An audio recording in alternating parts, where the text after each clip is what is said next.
Hello नमस्कार साथियों, स्वागत है आपका अपने YouTube चैनल गुरु अंकित वर्ष में। और आज हम बात करने वाले हैं शिक्षा मनोविज्ञान के उस महान वैज्ञानिक की जिनका नाम यूपी टेट और सी टेट की परीक्षाओं में बार बार पूछा जाता है, एडवर्ड थॉर्नडाइक। दोस्तों, क्या आपने कभी सोचा है कि बच्चा बार बार कोशिश करके ही सही उत्तर तक क्यों पहुंच जाता है? क्यों अभ्यास करने से याददाश्त मजबूत होती है?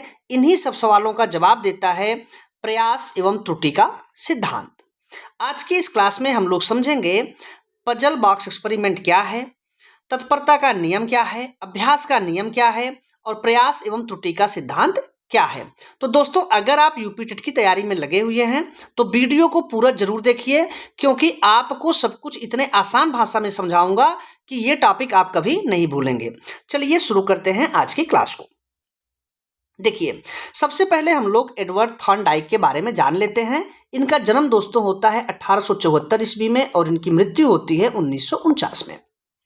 ये निवासी कहाँ के हैं? तो आप कहेंगे कि अमेरिका के निवासी हैं, यूएसए के। ये भी क्वेश्चन पूछा गया है। थॉर्नडाइक कहाँ के हैं? तो आप कहेंगे अमेरिका के निवासी हैं। देखिए दोस्तों, जो इंपॉर्टेंट है बहुत ज्यादा, थॉर्नडाइक जो है ये प्रथम पशु मनोवैज्ञानिक माने जाते हैं। प्रथम पशु मनोवैज्ञानिक कौन है? तो आप कहेंगे थॉर्नडाइक महोदय है। इसके बाद जो दूसरा इंपॉर्टेंट है, ये है शिक्षा मनोविज्ञान के जनक। थॉर्नडाइक महोदय जो हैं ये शिक्षा मनोविज्ञान के जनक माने जाते हैं। इनकी प्रमुख पुस्तकें कौन कौन सी हैं? तो इनकी पुस्तकें हैं एनिमल इंटेलिजेंस और एजुकेशनल साइकोलॉजी। याद रखिएगा, रट लीजिएगा। इन्होंने जो अपना प्रयोग किया दोस्तों, ये अपना प्रयोग, प्रसिद्ध जो प्रयोग है इनका, ये भूखी बिल्ली पर किया था। ठीक है, और इसी भूखी बिल्ली पर प्रयोग करके इन्होंने प्रयास एवं त्रुटि का सिद्धांत प्रतिपादित किया।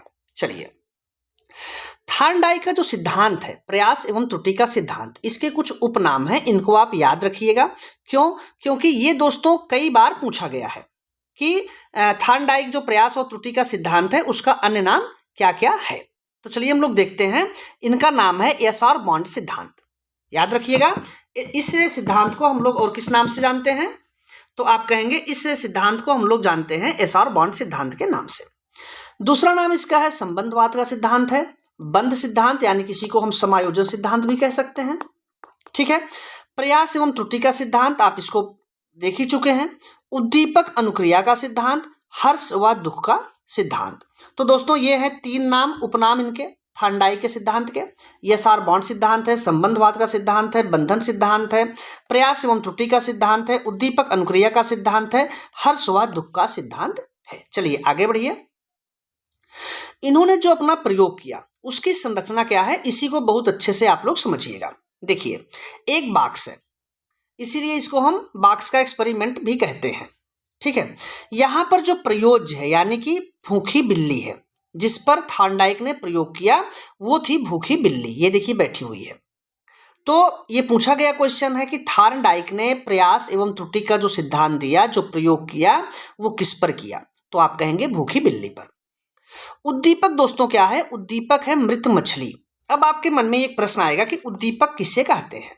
तो ध्यान दीजिएगा, उद्दीपक होता है दोस्तों कि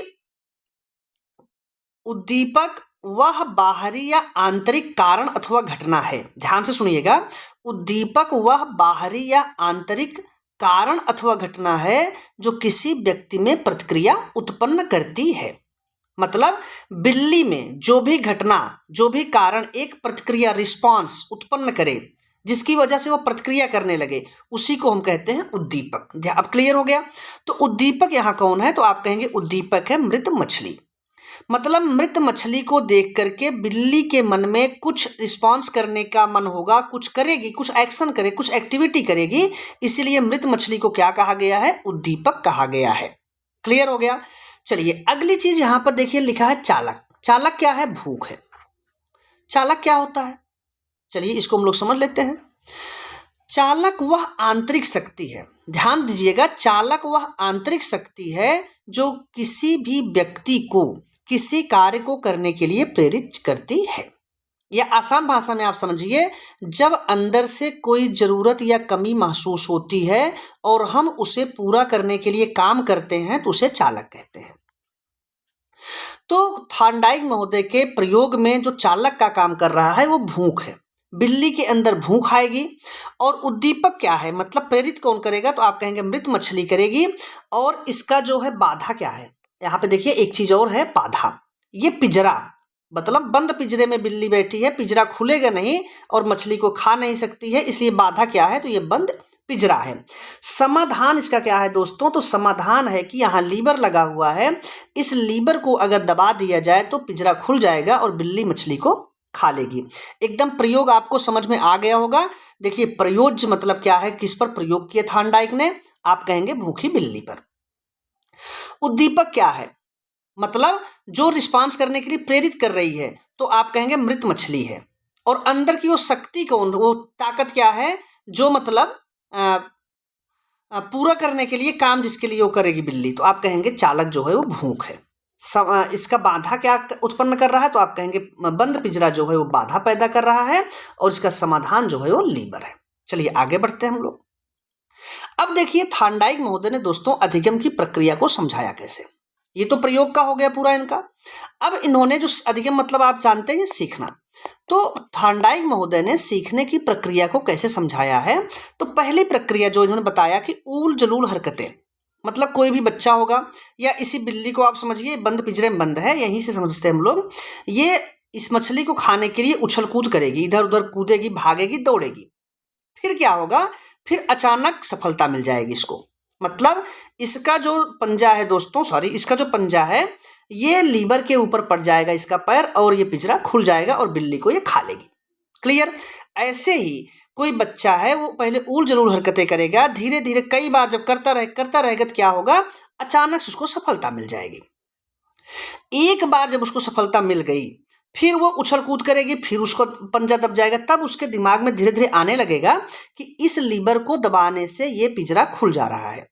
तब वो त्रुटियों में अपने कमी करने लगेगी, मतलब जो हरकतें अभी उछल कूद बिल्ली कर रही थी वो उछल कूद कम करेगी, वो सीधे जाके पिंजरे को दबाना शुरू करेगी।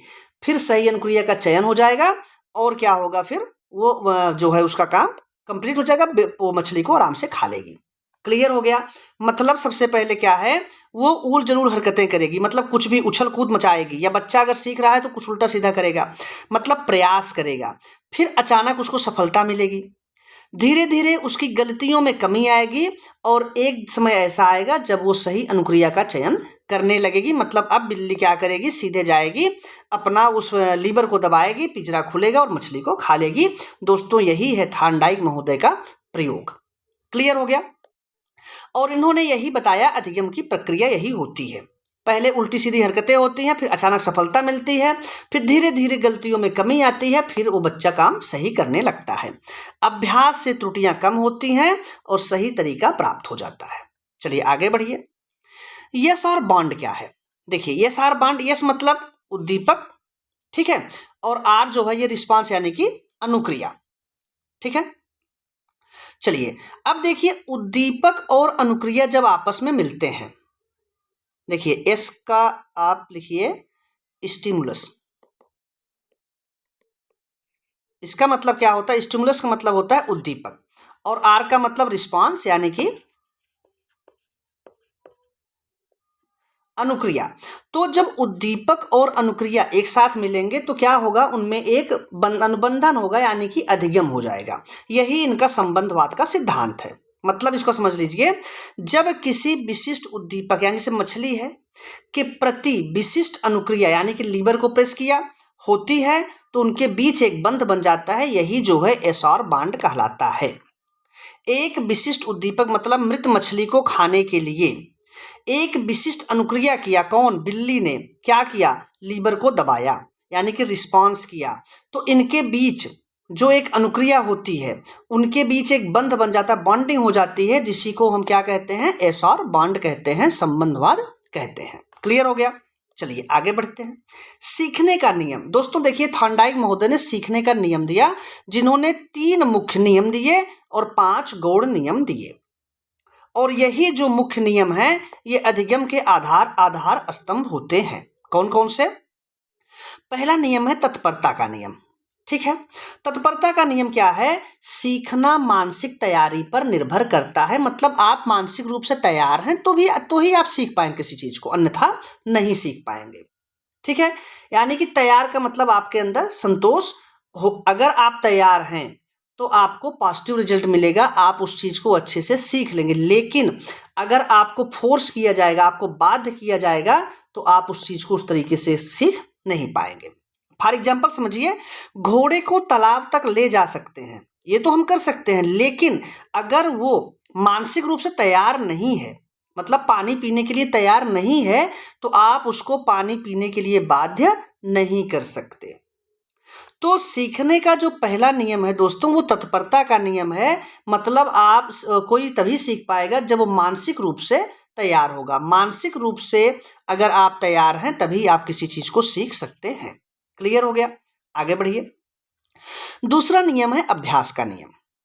आप एक कहावत सुने होंगे अपने यहाँ, एक दोहा है, करत करत अभ्यासते जड़मति होत सुजान, रसरी आवत जातते सिल पर परत निशान। मतलब अगर एक रस्सी बार बार कुएं के पत्थर पर लगातार आती जाती है तो एक पत्थर को भी ये रस्सी काट देती है। इसका मतलब यही है। थॉर्नडाइक महोदय ने भी दोस्तों यही बताया कि बार बार दोहराने से बंधन क्या होता है, मजबूत होता है। जैसे बिल्ली उछल कूद कर रही थी, बार बार लीवर को प्रेस कर रही थी, तब एक समय ऐसा आएगा कि बिल्ली को ये समझ आ जाएगा कि लीवर को प्रेस करने पर बॉक्स खुलेगा और मैं मछली को खा लूंगी। क्लियर हो गया? देखिए, अभ्यास रोकने से बंधन कमजोर हो जाता है, मतलब फिर सीखने के जो प्रक्रिया है वो कम हो जाएगी और आप सीख नहीं पाएंगे, बच्चा सीख नहीं पाएगा। तो दूसरा नियम जो है उस सीखने का अधिगम का क्या है, आप कहेंगे अभ्यास का नियम। तीसरा नियम पे हम चलते हैं, प्रभाव का नियम। इसी को हम क्या कहते हैं, इसी को कहते हैं हम संतोष और असंतोष का नियम, लॉ ऑफ इफेक्ट। देखिए, अनुक्रिया है। अगर किसी को पुरस्कार देंगे आप, मतलब पॉजिटिव, उसको पॉजिटिव सेंस में लेंगे, पुरस्कार देंगे, तो वो बच्चा हो या कोई भी हो कार्य को दोहराएगा। ऐसे समझिए, कोई भी आप एक्शन करते हैं, कोई भी क्रिया कर रहे हैं, आपको उसका पॉजिटिव रिजल्ट आ रहा है, पुरस्कार मिल रहा है एक तरीके से समझिए, तो आप उस कार्य को दोहराते जाएंगे। आप मतलब कोई बच्चा है उस कार्य को दोहराता जाएगा और वो सीखना उसका पक्का हो जाएगा, यानी किसी को हम कहते हैं स्ट्रांग बॉन्ड बन जाएगा, मतलब वो सीख जाएगा उस चीज को। लेकिन यहीं पर अगर आप क्या करें, दंडित, उसको दंड मिलना शुरू हो गया, तब वो धीरे धीरे कार्य को छोड़ देगा, अभ्यास करना छोड़ देगा, कार्य नहीं करेगा। इससे क्या होगा, इससे बॉन्डिंग जो होगी वो वीक होगी, बंधन कमजोर होगा और वो सीख नहीं पाएगा। यही है प्रभाव का नियम। क्लियर हो गया? चलिए आगे बढ़ते हैं। ये तो 3 जो है ये प्रमुख नियम थे। अब 5 जो है थॉर्नडाइक महोदय ने गौण नियम दिया। कौन कौन से? पहला नियम है, देखिए, बहु प्रतिक्रिया का नियम। नाम से ही स्पष्ट है कि सही उत्तर मिलने तक अलग अलग तरीके से प्रयास करना। जब तक सही उत्तर ना मिल जाए, सही हमारा जो रिजल्ट ना मिल जाए, तब तक अलग अलग तरीके से प्रयास करना क्या कहलाता है, बहु प्रतिक्रिया का नियम।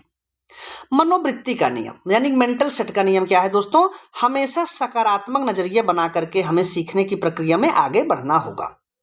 तीसरा नियम है आंशिक क्रिया का नियम। मतलब इसमें क्या है, बहुत बड़ी समस्या है, बहुत बड़ा कोई काम है, उसको हम क्या करेंगे, समस्या को छोटे छोटे भागों में बांट लेंगे और उसको करेंगे। ये सीखने के नियम है।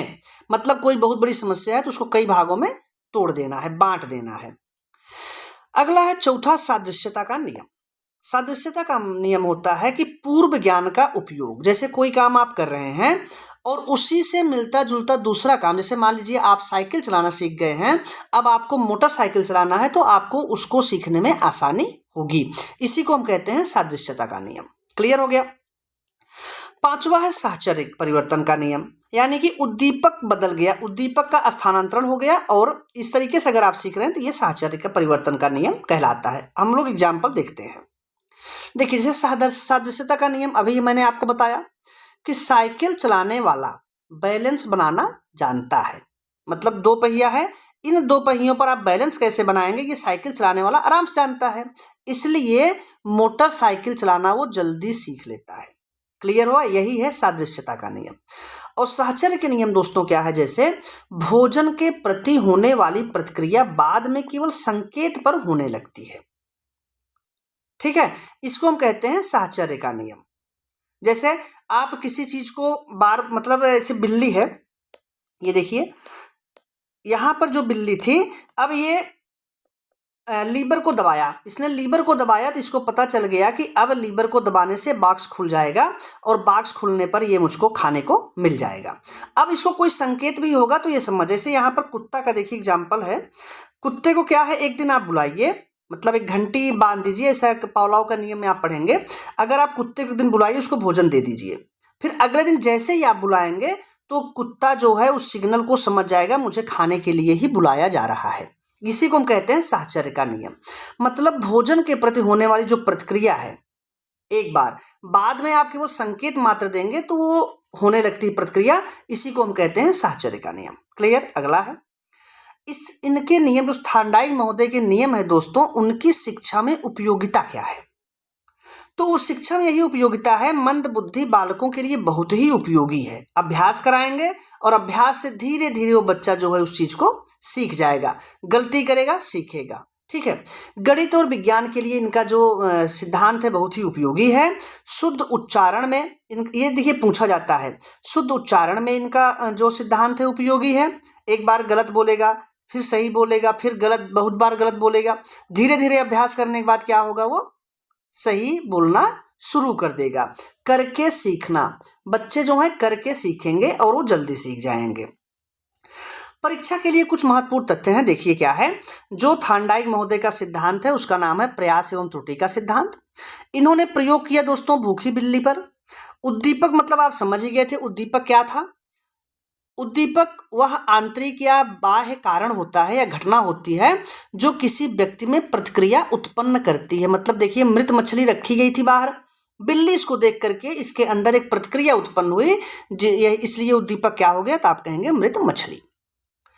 इन्होंने जो है यहाँ पे चालक क्या था, तो आप इसको चालक ऐड कर लीजिए। चालक जो है भूख थी। ठीक है। यहाँ पर कुल नियम जो थे 8 नियम कुल दिए हैं थार्नडाइक महोदय ने, आप इसको रट लीजिएगा। 3 जिसमें मुख्य नियम है और 5 जो है वो गौण नियम है। इनकी पुस्तक का नाम है एनिमल इंटेलिजेंस। ये प्रभावित किसको किए, तो आप कहेंगे प्रभावित किया इन्होंने BF स्किनर महोदय को। दोस्तों थार्नडाइक महोदय ने जो प्रमुख 8 नियम दिए हैं, जिनमें 3 मुख्य और 5 गौण हैं, इनमें जो मुख्य 3 नियम हैं इनको आप एकदम से रटे रहिएगा। कौन कौन से हैं, तो आपका जो पहला नियम है तत्परता का नियम, मतलब सीखना मानसिक तैयारी पर निर्भर करता है, आप तत्पर हैं तभी सीख पाएंगे। दूसरा नियम इन्होंने दिया अभ्यास का नियम, आप अभ्यास करते रहेंगे तो बच्चा जल्दी सीख जाएगा। क्लियर हो गया। तीसरा नियम दिया इन्होंने प्रभाव का नियम, पुरस्कार मिलेगा, कार्य दोहराएगा बच्चा और उसका सीखना पक्का हो जाएगा। दंड मिलेगा, वो धीरे धीरे कार्य के प्रति उसकी अरुचि उत्पन्न होगी और बंधन कमजोर होगा ऐसा बाण, और वो सीख नहीं पाएगा। तो ये तीनों नियम आपको एकदम रटे होने चाहिए। बाकी जो ये 5 गौण नियम है इनको भी आप रट लीजिएगा। उम्मीद है दोस्तों आज की यह क्लास आपको पसंद आई होगी। अगर वीडियो अच्छी लगी हो तो वीडियो को लाइक और शेयर जरूर कीजिएगा और ऐसे ही क्लास पाने के लिए चैनल को सब्सक्राइब करना नहीं भूलिएगा। धन्यवाद। जय हिंद। वंदे मातरम।